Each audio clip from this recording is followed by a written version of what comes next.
ప్రస్తుతం మన సౌత్ లో ఉన్న biggest pan India star heroes లో కన్నడ రాకింగ్ స్టార్ యష్ కూడా ఒకరు.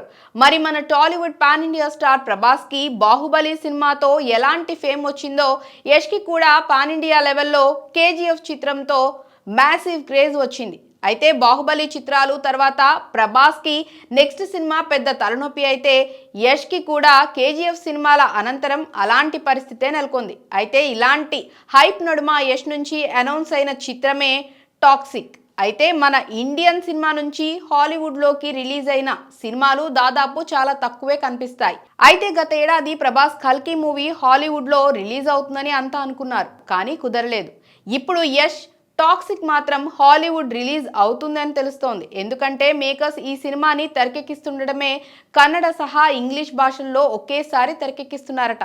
దీనితో ఈ రెండు భాషల్లోనూ టాక్సిక్ రిలీజ్ కానుందని తెలుస్తోంది. ఇక ఈ చిత్రాన్ని గీతూ మోహన్ దాస్ దర్శకత్వం వహిస్తుండగా ఏడాది ఎండింగ్ కి రిలీజ్ ని ప్లాన్ చేస్తున్నట్లు టాక్ వినిపిస్తోంది.